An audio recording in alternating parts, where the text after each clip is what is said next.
ಆನೇಕಲ್ನಲ್ಲಿ ಪಾಕಿಸ್ತಾನ ಪ್ರಜೆ ಬಂಧನ ಪ್ರಕರಣಕ್ಕೆ ಸಂಬಂಧಪಟ್ಟಂತೆ ಈಗ ಆತನಿಂದ ಲ್ಯಾಪ್ಟಾಪ್ ಮೊಬೈಲ್ ಅನ್ನ ವಶಪಡಿಸಿಕೊಳ್ಳಲಾಗಿದೆ. ಆರೋಪಿಯ ಲ್ಯಾಪ್ಟಾಪ್ ಹಾಗೆ ಮೊಬೈಲ್ ಅನ್ನ ವಶಪಡಿಸಿಕೊಂಡ ಖಾಕಿ. ಇನ್ನು ಮನೆಯ ಮೂಲೆಯನ್ನ ಜಾಲಾಡಿದ್ದಾರೆ ಪೊಲೀಸರು. ಲ್ಯಾಪ್ಟಾಪ್ ಡೇಟಾವನ್ನ ಪರಿಶೀಲನೆ ಮಾಡಲು ಸಿದ್ಧತೆಗಳು ನಡೀತಾ ಇದೆ. ಮನೆ ವಸ್ತುಗಳನ್ನು ಕೂಡ ಪರಿಶೀಲನೆ ನಡೆಸ್ತಾ ಇದ್ದಾರೆ. ಜಿಗಣಿ ಪೊಲೀಸ್ ಠಾಣೆಗೆ ಇತ್ತ ಹಿರಿಯ ಪೊಲೀಸ್ ಅಧಿಕಾರಿ ಕೂಡ ಬಂದಿದ್ದಾರೆ ಅನ್ನೋದರ ಕುರಿತಾಗಿ ಮಾಹಿತಿ ಇರುವಂತದ್ದು. ಐಜಿಪಿ ಲಾಭೂರಾಮ್ ಜಿಗಣಿ ಪೊಲೀಸ್ ಠಾಣೆಗೆ ಆಗಮಿಸಿದ್ದಾರೆ.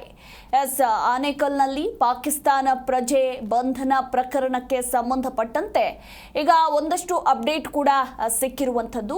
ಸದ್ಯದ ಅಪ್ಡೇಟ್ ಏನಿದೆ ಅನ್ನೋದರ ಕುರಿತಾಗಿ ನಮ್ಮ ಪ್ರತಿನಿಧಿ ಮೂರ್ತಿ ಇನ್ನೂ ಹೆಚ್ಚಿನ ಡೀಟೇಲ್ಸ್ ಅನ್ನ ಕೊಡ್ತಾ ಹೋಗ್ತಾರೆ. ನೇರ ಸಂಪರ್ಕದಲ್ಲಿ ಜಾಯ್ನ್ ಆಗಿದ್ದಾರೆ. ಮೂರ್ತಿ, ಈಗಾಗಲೇ ಆರೋಪಿಯನ್ನ ವಶಪಡಿಸಿಕೊಂಡಿದ್ದಾಯಿತು. ಈಗ ಮನೆಯಲ್ಲಿ ಶೋಧ ಕಾರ್ಯಾಚರಣೆ ಕೂಡ ನಡೀತಾ ಇದೆ. ಇಂಚಿಂಚು ಕೂಡ ಹುಡುಕಾಡ್ತಾ ಇದ್ದಾರೆ. ಏನಾದ್ರೂ ಸಿಕ್ತಾ ಹುಡುಕಾಡುವ ಸಂದರ್ಭದಲ್ಲಿ? ಹಾಗೆ ಲ್ಯಾಪ್ಟಾಪ್ ಪರಿಶೀಲನೆ ಮುಂದುವರೆದಿದೆಯಾ? ಲ್ಯಾಪ್ಟಾಪ್ನಲ್ಲಿ ಏನಾದ್ರೂ ಸ್ಫೋಟಕ ಮಾಹಿತಿಗಳೇನಾದ್ರೂ ಹೊರಬಂತ? Over all details.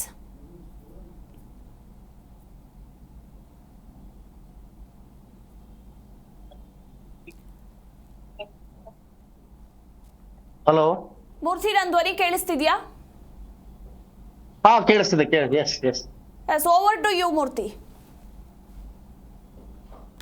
S Madhu, ಈಗಾಗಲೇ ನಿನ್ನೆ ಒಂದು ಗುಪ್ತಚರದ ಅಂದ್ರೆ ಇಂಟೆಲಿಜೆನ್ಸಿ ಮಾಹಿತಿ ಮೇರೆಗೆ ಜಿಗಣಿ ವ್ಯಾಪ್ತಿಯಲ್ಲಿ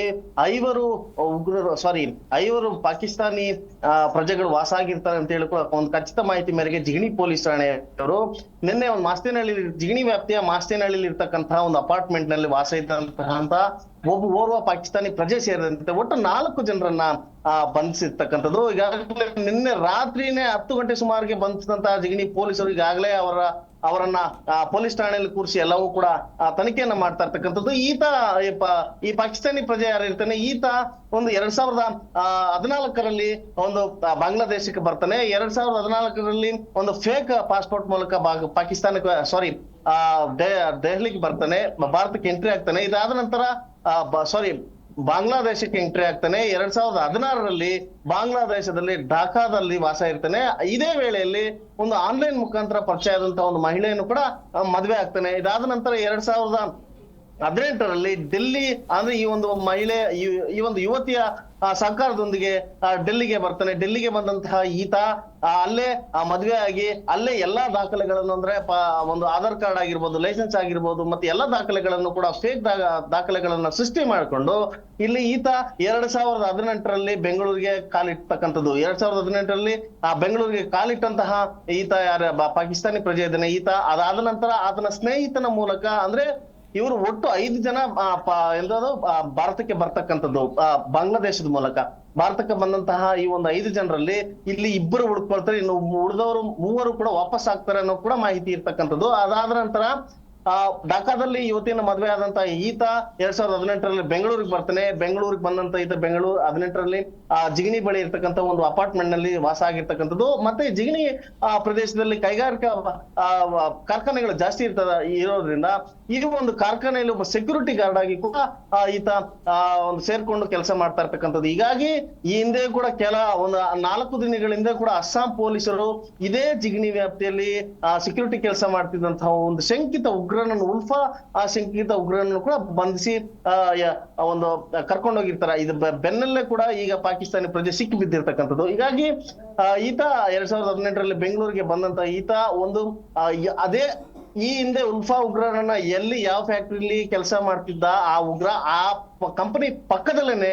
ಈತನು ಕೂಡ ಕೆಲಸ ಮಾಡ್ತಾ ಇದೆ ಅಂತ ಹೇಳಿ ಒಂದು ಮಾಹಿತಿ ಇರ್ತಕ್ಕಂಥದ್ದು. ಅದಾದ ನಂತರ ಈಗಾಗಲೇ ಜಿಗಣಿ ಪೊಲೀಸ್ ಠಾಣೆಯಲ್ಲಿ ಆತನ ಕುಟುಂಬವನ್ನು ಕರೆಸಿ ತನಿಖೆ ನಡೆಸ್ತಾ ಇರ್ತಕ್ಕಂಥದ್ದು. ಹೀಗಾಗಿ ಹಿರಿಯ ಪೊಲೀಸ್ ಅಧಿಕಾರಿಗಳು, ಸೈಬರ್ ಕ್ರೈಮ್ ನವರಾಗಿರ್ಬೋದು, ಎಲ್ಲ ಬೆರಳಚ್ಚು ತಜ್ಞರಾಗಿರ್ಬೋದು, FSL ಟೀಮ್ ಆಗಿರ್ಬೋದು, ಎಲ್ಲರೂ ಕೂಡ ಈಗಾಗಲೇ ಜಿಗಣಿ ಪೊಲೀಸ್ ಠಾಣೆಗೆ ದೌಡಾಯಿಸಿ ಎಲ್ಲವನ್ನು ಕೂಡ ಕೂಲಂಕುಷವಾಗಿ ತನಿಖೆ ಮಾಡ್ತಾ ಇರ್ತಕ್ಕಂಥದ್ದು. ಈಗಾಗಲೇ ಕೇಂದ್ರ ವಲಯ IGP ಆಗಿರ್ತಕ್ಕಂತಹ ಲಾಭೂರಾಮ್ ಸಾಹೇಬ್ರು ಕೂಡ ಈಗಾಗಲೇ ಜಿಗಣಿ ಪೊಲೀಸ್ ಠಾಣೆಗೆ ಬಂದು DYSP ಮೋಹನ್ ಮತ್ತೆ ಇನ್ಸ್ಪೆಕ್ಟರ್ ಇನ್ಸ್ಪೆಕ್ಟರ್ ಮಂಜುನಾಥ್ ಮತ್ತೆ ASP ಆಗಿರ್ತಕ್ಕಂತಹ ನಾಗರಾಜ್ ಅವರ ನೇತೃತ್ವದಲ್ಲಿ ಎಲ್ಲವನ್ನು ಕೂಡ ತನಿಖೆಯನ್ನ ಕೂಡ ಕೂಲಂಕುಷವಾಗಿ ಕೂಡ ತನಿಖೆಯನ್ನು ಮಾಡ್ತಿರ್ತಕ್ಕಂಥದ್ದು. ಮತ್ತೆ ಈತನ ಪಾಕಿಸ್ತಾನಿ ಪ್ರಜೆ ಮನೆಯಲ್ಲಿ ಎಲ್ಲಿ ವಾಸ ಆಗಿದೆ ಆ ಮನೆಯಲ್ಲಿ ಇದ್ದಂತಹ ಎಲ್ಲ ಎಲೆಕ್ಟ್ರಾನಿಕ್ ವಸ್ತುಗಳನ್ನು, ಮೊಬೈಲ್ ಮತ್ತು ಲ್ಯಾಪ್ಟಾಪ್, ಟಿವಿ, ಏನೇನು ವಸ್ತುಗಳಿದೆ ಎಲ್ಲವನ್ನೂ ಕೂಡ ಈಗಾಗಲೇ ಆತನ ಮನೆಯಲ್ಲಿದ್ದಂತಹ ವಸ್ತುಗಳನ್ನು ಪೊಲೀಸ್ ಠಾಣೆಗೆ ತಂದಿರ್ತಕ್ಕಂಥದ್ದು. ಮತ್ತೆ ಆ ಮನೆಯನ್ನು ಕೂಡ ಇಂಚಿಂಚಾಗಿ ಪರಿಶೀಲನೆ ಕೂಡ ನಡೆಸಿರ್ತಕ್ಕಂಥದ್ದು. ನಿನ್ನೆ ರಾತ್ರಿನೇ ಕೂಡ ಎಲ್ಲವನ್ನೂ ಕೂಡ ಪರಿಶೀಲನೆ ಮಾಡಿದಂತ ಪೊಲೀಸರು ಅಲ್ಲಿರ್ತಕ್ಕಂಥ ಕೆಲವು ವಸ್ತುಗಳನ್ನು ಕೂಡ ತಂದಿರ್ತಕ್ಕಂಥದ್ದು. ಮತ್ತೆ ಇನ್ನು ಮುಂದೆ ಪ್ರೊಸೆಸ್ ಹೇಗಿರ್ತದೆ ಅಂದ್ರೆ ಆ ಮೊಬೈಲ್ ಅನ್ನು ಪರಿಶೀಲನೆ ಮಾಡ್ಬೇಕಾಗುತ್ತೆ, ಯಾರ್ಯಾರು ಕಾಲ್ ಹೋಗಿದೆ, ಯಾರ್ಯಾರು ಕಾಲ್ ಮಾಡಿದ್ರೆ, ಮತ್ತೆ ಸಿಮ್ ಯಾರ ಹೆಸರಲ್ಲಿದೆ, ಮತ್ತೆ ಲ್ಯಾಪ್ಟಾಪ್ ನಲ್ಲಿ ಯಾವೆಲ್ಲ ವ್ಯವಹಾರಗಳನ್ನು ಮಾಡ್ತಾ ಇದ್ದಾನು ಕೂಡ ಎಲ್ಲವನ್ನು ಕೂಡ ಕೂಲಂಕುಷವಾಗಿ ತನಿಖೆ ಮಾಡ್ಬೇಕಾಗಿ ಬರ್ತದೆ. ಇದಾದ ನಂತರ ಈತ ಯಾವ ಉದ್ದೇಶಕ್ಕಾಗಿ ಬೆಂಗಳೂರಿಗೆ ಬಂದ, ಅಥವಾ ಧರ್ಮದ ವಿಚಾರದಲ್ಲೇ ಸಂಕಷ್ಟಕ್ಕೊಳಪಟ್ಟು ಇದಕ್ಕೆ ಬಂದ, ಅಥವಾ ಬೇರೆ ಉದ್ದೇಶದಿಂದ ಬೆಂಗಳೂರಿಗೆ ಬಂದ, ಅಥವಾ 2018ರಿಂದ ಇವತ್ತಿನವರೆಗೂ ಅಂದ್ರೆ ಸುಮಾರು 6 ವರ್ಷಗಳ ಕಾಲ ಬೆಂಗಳೂರು ವಾಸ ಆಗಿರ್ತಕ್ಕಂಥ ಈತ ಬೇರೆ ಯಾವ್ದೆಲ್ಲ ಚಟುವಟಿಕೆಗಳಿಗೆ ಕೈ ತೊಡಗಿಸ್ಕೊಂಡಿದ್ನ, ಅಥವಾ ಏನಾದ್ರು ಒಂದ್ ರೀತಿಯ ಉಗ್ರರ ರೀತಿಯಲ್ಲಿ ಏನಾದ್ರು ಸ್ಫೋಟಗೊಳಿಸ್ಲಿಕ್ಕೆ ಏನಾದ್ರು ಸಂಚನ್ನು ರೂಪಿಸ್ನ, ಅಥವಾ ಈತನಿಗೆ ಯಾರ್ಯಾರು ಟಚ್ ಇದೆ ಅನ್ನೋದು ಕೂಡ ಈಗಾಗಲೇ ಪೊಲೀಸರು ಕೂಲಂಕುಷವಾಗಿ ತನಿಖೆಯನ್ನ ನಡೆಸ್ತಾ ಇರ್ತಕ್ಕಂಥದ್ದು. ಇನ್ನಷ್ಟೇ ಪೊಲೀಸ್ ಮೇಲಿನ ಹಿರಿಯ ಅಧಿಕಾರಿಗಳು ಕೂಡ ಇನ್ನಷ್ಟೇ ಕೆಲವು ಹೊತ್ತಿನಲ್ಲಿ ಕೂಡ ಆ ಒಂದು ಖಚಿತಪಡಿಸಬೇಕಾಗಿ ಬರ್ತದೆ. ಮಧು. ಎಸ್, ಥ್ಯಾಂಕ್ ಯು ಮೂರ್ತಿ ನಿಮ್ಮೆಲ್ಲ ಮಾಹಿತಿಗಾಗಿ.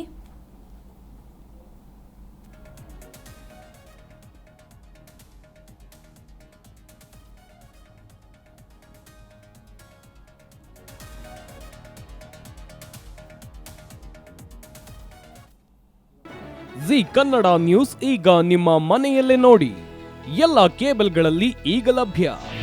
ನಿಮ್ಮ ನೆಚ್ಚಿನ ಜಿ ಕನ್ನಡ ನ್ಯೂಸ್ ಈಗ ಸನ್ ಡೈರೆಕ್ಟ್ ನಲ್ಲಿ number 292, Tata play number 1664, Jio TV number 1334, NXT digital number 30, in cable number 30, city networks 51, U digital number 162, GTPL number 17, Rockline telecommunications number 42, Shri Basaveshwara cable number 168, rural cable network 60, Vinayaka digital 57, Abhishek cable 821, city channel 53, Siddeshwara cable network 57, V4 digital Infotech 628, Surya digital networks 53, Gajanan digital number 836, Malnad Infotech Private Limited number